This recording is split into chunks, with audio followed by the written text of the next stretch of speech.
Bismillah, alhamdulillah, salatu wassalamu ala sayyidina Rasulullah. Ladies and gentlemen, welcome to this very first launching dialogue on Kashmir at the Middle East Institute. A little bit of brief history of Kashmir. As you all know, this has been a struggle for freedom for the last over 100 years. 1947 happens, partition takes place between India and Pakistan. The rule of thumb was the Hindu majority will go to India and the Muslim majority will go to Pakistan. Kashmir, being a Muslim majority but princely run state, was given an option whether to stay independent or join Pakistan. At that moment in time, till today, we have seen the movement of freedom have intensified. There have been some highs and low points for Kashmir, but we have not seen the resolve to the issue of Kashmir. Unfortunately,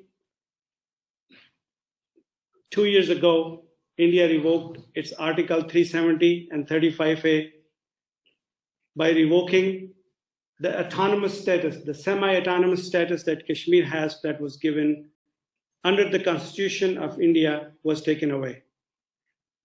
For the last 2 years, tomorrow marks the 2 consecutive years of oppression, 2 consecutive years of 1 million boots on the ground, 10 million people caged, human rights violation, suppression, oppression of human rights. Women are being raped, and it is being used as a weapon of war.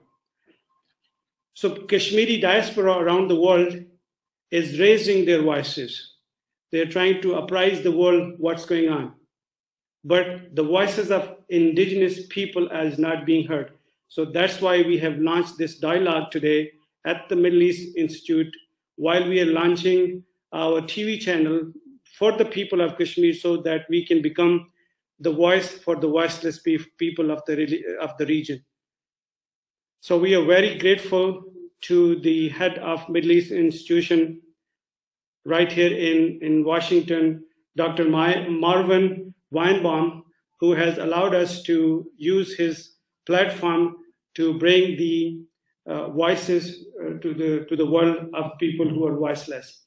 So we will begin this dialogue by inviting our Ambassador, Dr. Jamil Ahmed Khan, who is joining us from Canada. He is the former ambassador who will share his brief remarks before we move on to the next speaker. So, Ambassador, over to you. Thank you very much, Mr. Kazi. I think this is one of those topics which you have chosen, and the kind of awareness which you are thinking to provide to the people and the world at large. This is a greatest service to the humanity, I would say. We are talking about a region which is bleeding. We are talking about the region, the people of that region are suffering. We are talking about the region which has maximum violation of the international law. We are talking about the region that is Kashmir, which has maximum human right violation. It's not me, I'm saying. It's basically the report published by the Human Rights Commissioner in his report of 2018 and 2019. 43 pages report, the last one. It contains all what you said in your intro and in your introduction, whatever you have said, and much more. And those 43 pages, that is a neutral body. That's an international body, and that's formed under the international law. That speaks volume about it. It speaks about the rape. It speaks about the extrajudicial killing. It speaks about the forced disappearance. It speaks about internet shutdown, which is maximum in the world. It speaks about the human right violation in terms of assembly, freedom of speech, in terms of freedom of movement, in terms of freedom of assembly, and in terms of losing life and profusely bleeding. There are so many commentators who have already lamented Kashmir region as the region of open prison, and the Kashmir region where the enactment by the the Indian authorities have been made against the international laws, and I'll come in a while after a while. Um, and how long the world can afford to this situation where the nuclear volcano, if not the flashpoint, is already been mentioned by the Prime Minister of Pakistan, by so many other entities around the world, and how long the international laws continues to be violated, how long the human miseries would continue to take place, and how long we can tolerate the proxies and hybrid war because of the situation and because of this conflict, the longest outstanding conflict of the world.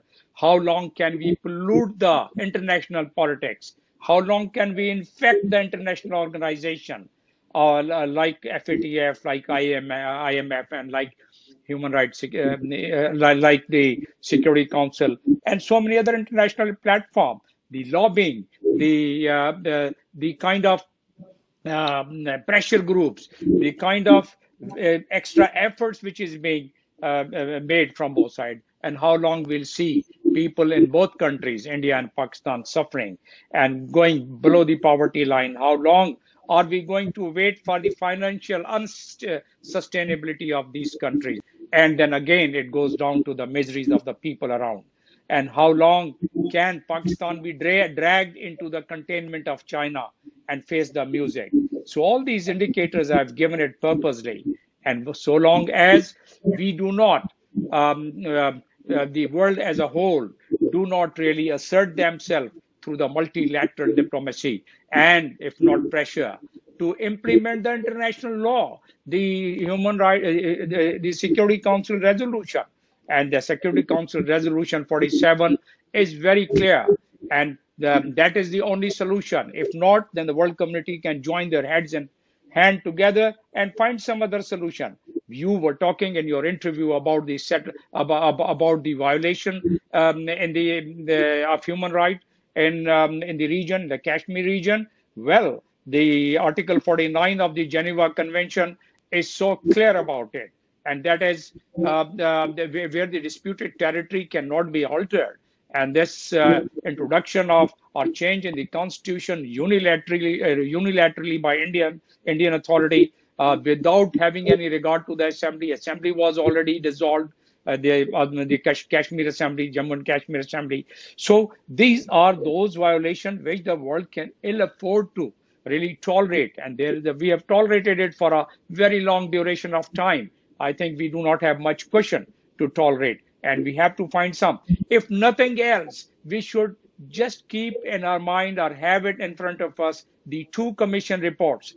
One was in 2018, and the other one was 2019. If nothing else, we should go by the recommendation of the Human Rights Commissioner, and there where it says, if nothing else, at least they should be able to have formed the commission of inquiry, and that commission of inquiry should be able to conduct its inquiry on both sides of the Kashmir, Pakistan and India, both sides. OIC is making its recommendation that the Human Rights Commissioner report is appropriate, and it should be also read in conjunction with the UN Secretary General's report, which was submitted to the Security Council some time back. And Amnesty International also welcomes this report of the Human Rights Commissioner. Why I'm emphasizing on the report of the Human Rights Commissioner and Human Rights Commission? Because that contains everything, and that is acceptable by the international entities. If that is not done, and if we continue to violate the articles which I just mentioned, and also article of the International Law Commission draft code, crime against the peace and security of mankind, and that if we keep doing it, that is the Article 20 of this, and if we keep doing it, it tantamounts to leading the concerned parties and the concerned perpetrators of these international laws, crime of the international laws, and it takes them to the statutes of the Article 8.2 of the International Criminal Court. So all these things, what we need to do, as I said, that a multilateral diplomacy and, if not pressure by the world community, is definitely needed if this problem, the most outstanding problem, the most serious problem, which had almost brought the brink. And reportedly, let me quote, I should not overemphasize the flashpoint which I just mentioned and which has been mentioned by the Prime Minister of Pakistan and so many other the leadership from both sides. Even during the Vajpayee time, the Prime Minister Vajpayee time, once the Kargil had taken place, it is reported that Prime Minister Vajpayee had conveyed to the President of the United States of that time, Mr. Clinton, that they are all ready and they are absolutely prepared to use the nukes. So in such a dangerous situation, and do we understand what does it imply if by any chance, although of course the entire world community would have all the measures to stop it, but in case human beings are human beings, the decisions are made by the human beings, both sides of the leadership. So therefore, if that happens, the disastrous situation, I have the scientific data, what could happen in case if there is any flashpoint anywhere in the world. So where do we stand? I think I've taken about 7-8 minutes now, but if you want, I can continue with some more points. This is such a, yeah. Are you saying something? Go ahead. We just make the conclusive remarks, and then we will move on to the next speaker. Okay, right. Just give me about 2 more minutes, and I'll be. So this is really heartbreaking. The United Nations report contains the school, hospitals used for the military purposes in the Jammu and Kashmir, particularly Jammu, and also the use of pellet guns. 4,000 people have been injured, blinded. In the world, the maximum pellets ever used against human being is 1.3 million. I'm talking about the reports, which is there of the United Nations report, not anybody else's report. 1.3 million pellets used on the human beings. Imagine the disastrous effect. And the schools, UN has already verified the way schools are being used. And above all, there are the draconian laws which has been implemented in these regions. Imagine the European Union also has mentioned about Indian Chronicles, and I've mentioned about the hybrid war and as an indicator. So if this continues, where does it lead us? And this definitely leads us to more disaster, more pressure groups, more lobbying, more negative politics, international politics, and then the results of that kind is going to be disastrous. I can keep going on about giving the reference of Simla, and in nutshell, whether it's Article 33 of the United Nations Charter, Article 36 of the United Nations Charter, or Simla Conference, or all the Security Council resolutions, we have not been able to either implement it, or we have not been able to structure it in a way that both the countries, they agree to those recommendations. And if they don't, then United Nations Charter, United Nations Charter, Chapter 6 or 7 has to be implemented. If that doesn't implement it, the world should be prepared for the disastrous effect of the consequences of any conflict if it flares up. The heat is generating. The heat is generating every passing month, every passing year, and if it keeps, then it's going to flash, and that flash would engulf the entire world. It's not going to stay in that region, obviously. Thank you, Pastor. Thank you very much for your kind remarks and apprising us to the situation that's happening on the ground. We'll keep you in the background. You can still stay tuned to listen to our rest of the speaker as well. Thank you very much. Now I would like to request Mr. Rais Khan, who is a political activist and right activist, who would be speaking for the brief moment.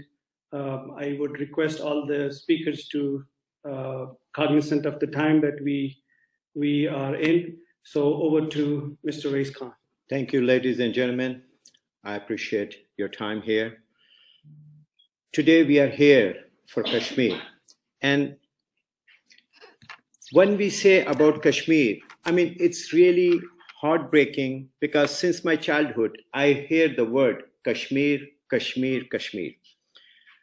Unfortunately, India goes for Achut Ang, and Pakistan goes for Kashmir for Pakistan. So The question is what the Kashmiris want and what's really going on in Kashmir. The problem is, according to the United Nations resolution back in 1949, it was decided already that the people of Kashmir have to decide. It's not Pakistan and India who will stand up and say, that's our part. So unfortunately, we have to cut it out, the part of what we call it a land dispute. It's not a land dispute. We have to recognize the fact that it's an independence movement. People want independence. Now it's up to them what they want in their lives, because whether they want to join Pakistan, whether they join India, or they want to have independence. And there's a fourth group who does not care. But here's the question. Are people dying here? Yes. Are people getting injured with the pellets, guns? Yes. Can we deny the fact that there are over 1 million paramilitary forces out there to control 8 million people?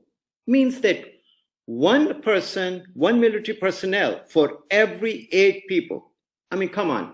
Even the Gestapos did worse than this. I mean, they're doing better or worse, whatever you want to call it. There was a time in 1940s when the Hitler was growing and people were not standing up.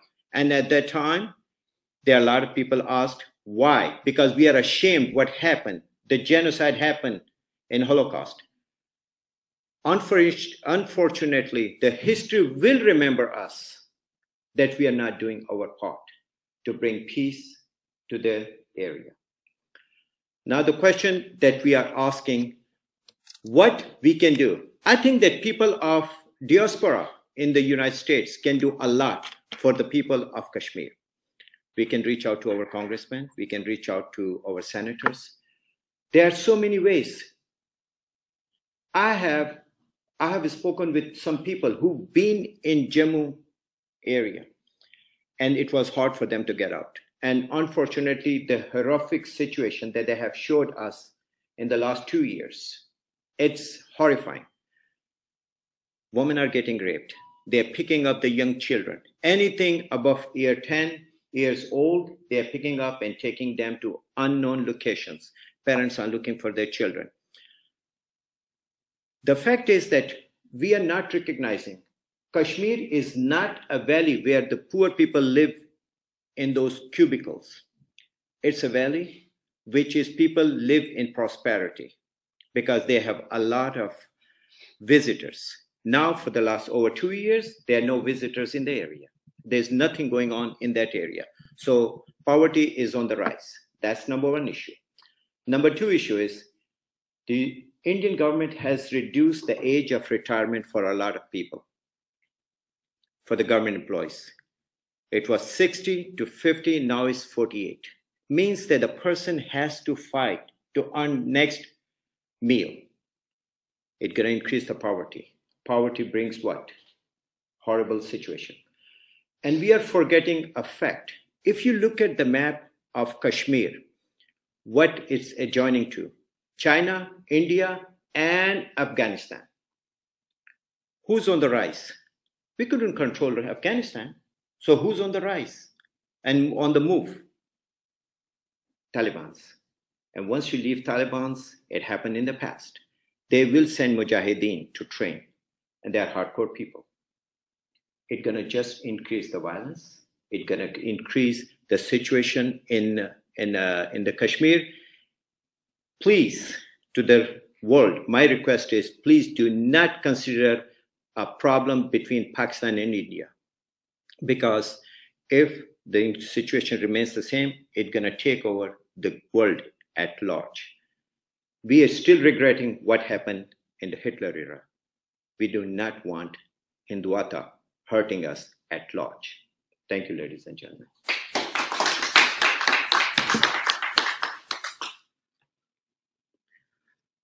Thank you, Mr. Khan. And it was obviously devastating to know that the age limit has been reduced for 48, and not to talk about the demography that is being changed because of the 35A revocation. and we have a whole lot to talk about. So the time is of the essence, so I would like to request Ms. Aisha Khan to come and share her remarks with us. She is a rights activist and member of Maryland Democratic Center Committee. Ms. Aisha Khan. Assalamu alaikum and good afternoon, ladies and gentlemen. My name is Aisha Khan and I'm a Democratic Center State Committee member from Maryland. First of all, thank you so much, Middle East Institute, Qazi, Mr. Qazi, and Mrs. Shahab Karni, who arranged today's dialogues. Kashmir issue is a very serious issue, and I think it's a humanity issue, and humanity comes first before color, creed, and religion. I visited Pakistan in February and get a chance to meet Michelle Malik, who is the wife of Yasin Malik, and we had a conference at her residence, and we talked about the Kashmir issue, that how we can solve this. We are so blessed that we live here in Washington, D.C., and we can raise their voice on behalf of Kashmir people, especially the women and kids. They are suffering. And like Mr. Reis just mentioned, that the history we can make a history actually if we raise the voice. How we can do that? We can raise their voice in Senate and congressmen. We can contact them, and we can personal level send the letters and say that what we can do for the people of Kashmir. People like Mr. Qazi, Shahab Karni, and you all, we can bring a change in the system, because again, this is not for Kashmir, it's a humanity issue. It's not about Pakistan and India, it's a humanity. And the Pakistan government, I would love to say thank you, because the IK, Prime Minister of Pakistan, personally taking care of this issue and raising the voice, Pakistani people raising their voice for Kashmir people. So if we can do anything from here, Washington, D.C., we definitely do, and we will raise our voice. Thank you so much. Have a good day.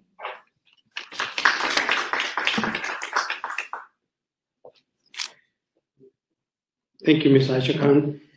You know, there is a saying that goes this way: the evil exists because of good people. There's a saying that goes like this: the evil exists because good people do nothing about it. So let's raise the voices for those people who are voiceless. Mr. Shahab Karni, would you like to say a few words before I invite guest of honor? Mr. Shahab Karni is a political activist, has been an activist for about 30 years, dedicated to the cause of humanity. Thank you.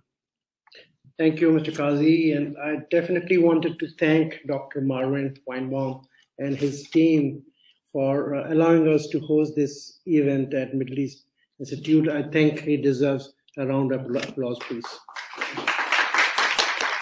Thank you, Professor. And again, as Ambassador Jamil Khan and Aisha and Raiz Khan explain, and we're going to hear from you also, Professor. Kashmir that entire region is in a dilemma. And it's a historical kind of a tragedy for almost over 74 years now. So this is about time that this conflict needs to be resolved. And we need to hear the voices, and the decision maker at the international arena or global stage needs to give the voice to the indigenous Kashmiris. So it's not the proxies between India or Pakistan or China or US per se. It has to be the voices and the power of decision making for the indigenous Kashmiris. So we don't have that. You know, we have layers, multi-layers of proxies all over, either local or at the international level. This is going to stop, you know, because otherwise this conflict is not going to be resolved. One. The second thing is the entire Kashmir region has a potential of being a Switzerland in South Asia. And by negating their voices and destroying their will for their rights, we are missing and losing that opportunity at the global stage. So that's all I had to say. And thank you again, Mr. Qazi.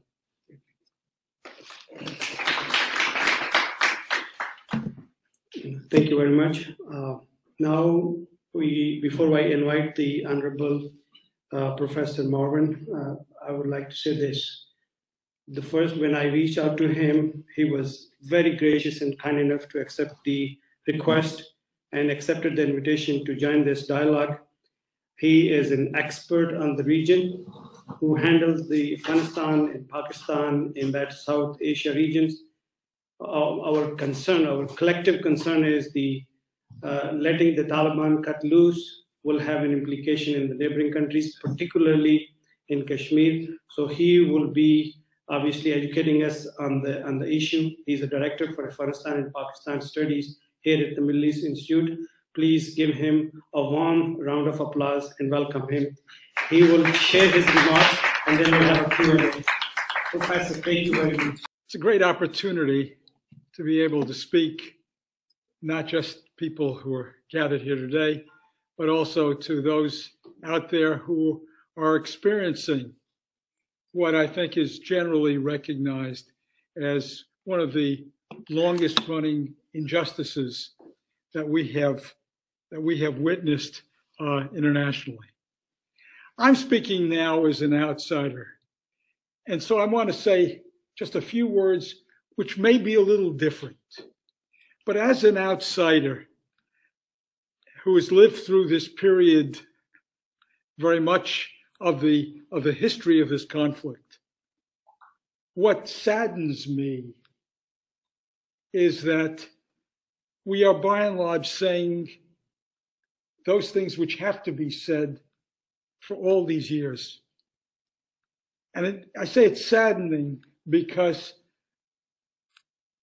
if anything has changed over this time, certainly our rhetoric hasn't. We've accumulated more and more information about the injustices that have been perpetrated.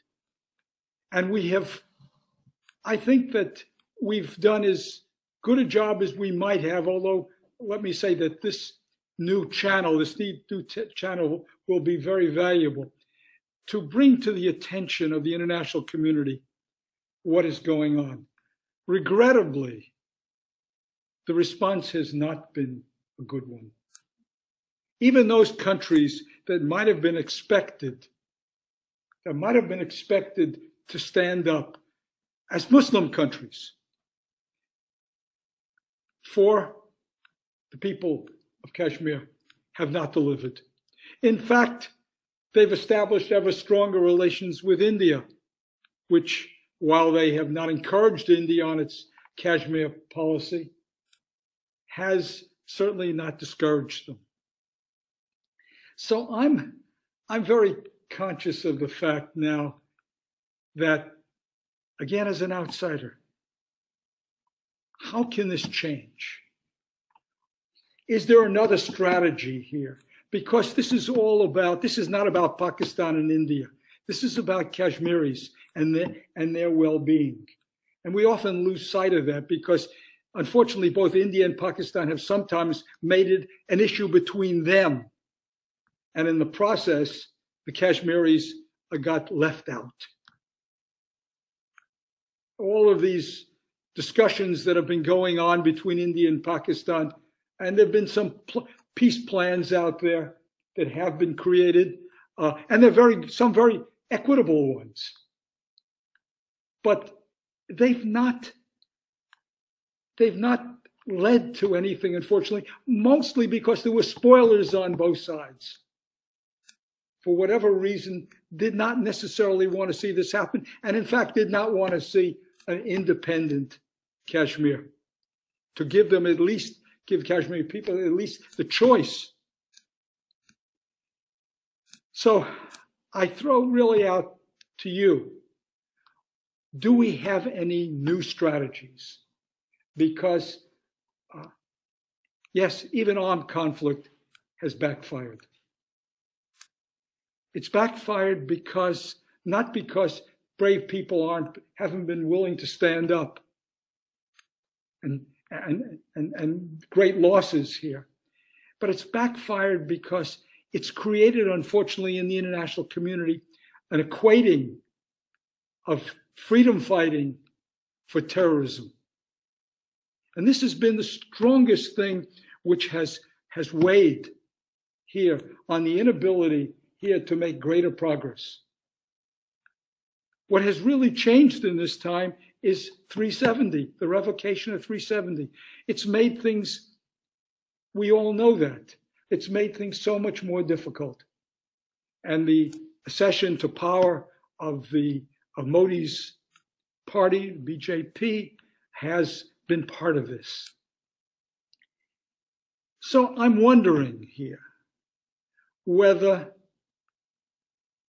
in spite of what I said here about India and Pakistan, whether progress has to wait a little longer for a change in the relationship between India and Pakistan. A relationship where this is no longer an issue, where freedom of movement and expression is acceptable. I don't want to take Kashmir off the front burner here as an issue, but it's going to have to share the burners with an effort here to do those things which have to be done between India and Pakistan. Trade,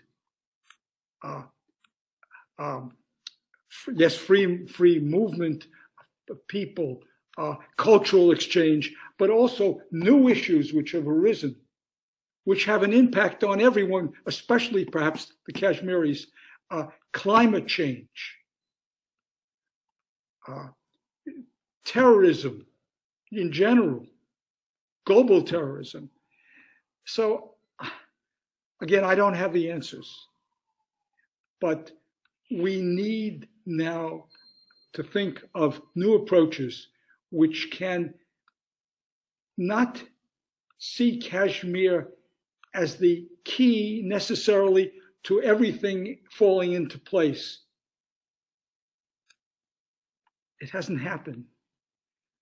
What can we do which would redound to the benefit of the Kashmiri people, such that, and I hope this isn't heretic, to say it doesn't matter where you live, whether you live in an independent state, in Pakistan or in India. What matters here is that the people of this region who have suffered so greatly can be free, can live their lives fully. Well, again, no answers here, but we need to reset our thinking here and say what now is going to work that hasn't worked in the past, because we've said it so eloquently here and elsewhere all the time. We've made a perfect case, but we haven't won over. What ways can we have? What ways can we change the whole context for this so that progress is possible? Thank you. Thank you, Professor. Stay there because we may have a few questions. See if you can answer those questions. Okay. I would be the first one to ask this question. You have mentioned that there have been some highs in those points where the Kashmir, the perfect case was made. In certain instances, at the time of General Musharraf, we saw the 4 points. Yes. That was, Kashmiri thought that would be probably a step forward. Yes. Then we were pushed back so far back, and then in the our last president, Trump, made a comment when the Prime Minister of Pakistan was here, and he said, I will mediate between India and Pakistan. And the Kashmiri raised their hopes, thinking that the only power breaker in the world, that is USA, will be probably negotiating and finding some resolve for the people of Kashmir. And that didn't happen. Then February 22nd happens, and President Biden makes a comment that we will remain impartial, neutral. Now, in your research, in your study, what do you think that where and how Kashmiri could knock the doors of the people, of the powers, if they keep playing these kind of emotional games with us? Well, when then President Trump said, we want to become involved, we heard him say that, but the rest of the sentence was the critical thing here. He said, if the parties agree to it. Yeah. Well, that's been the problem all along. India has not budged. And as I say, it's taken steps backward. You mentioned here the Musharraf 4-point open borders. That's been the boldest move that we have seen. And it was essentially bureaucracies on both sides which undercut that. And he was left out on a limb. And he paid a price for it, for having. But there have been promising statements from Pakistan. General Bajwa issued a sense here that we've got to establish a new approach here in our relationship with India, with Kashmir in mind. But then he said, but we're not going to pursue this until Kashmir is settled. Well, that's the point. If Kashmir is settled, then it's not an issue anymore. And then Imran Khan, when he came in, suggested that he's ready to reset relations. Other issues have intruded, particularly, of course, the revocation of 370. So that hasn't been a way forward. So there have been opportunities here, and that's what it's going to take. Whether we can make progress with this regime in India or not, I don't know. Certainly it's hard to be optimistic in that regard, but we can't give up. Yes, please. Well, very nice answer, very good answer. But I would think that it's going to be. I would think there's a political answer. But here's a question that I'll ask you, because since Hindutva, the Hindu extremism is on rise in India, and rise of Taliban in Afghanistan, I foresee, because I have seen the Afghan conflict during the Soviet era, I have seen CIA headquarters in my town for the world, I have seen things firsthand. Based on that, I mean, do you see a resolution to it? Because what I see is that if Hindutva will not gonna back out, if the extremism will not gonna go down in India, and then Taliban on rise, I mean, we can see another insurgency within the area, because if you look at it, I was talking about the map. I mean, if you look at it, all they need to be Afghanistan mountains, into Pakistan mountains, into Gilgit, Baltistan, Kashmir, right there. And they have proven it in the past, and that's what I see, because it may cause a conflict on a full-fledged war between India and Pakistan. And it's been mentioned that if it's going to be a war, it's going to be subsequent issues for the rest of the world. No matter what we want to do at that point, I think it can be too late. So what do you think? Yeah. Let me say that there are some developments here which lead one to be concerned as you are. If the Afghan Taliban, should they come to power, I think it's almost certain that they're going to lend support to the TTP, to the Tehrik-e-Taliban Pakistan. It's almost certain that they are.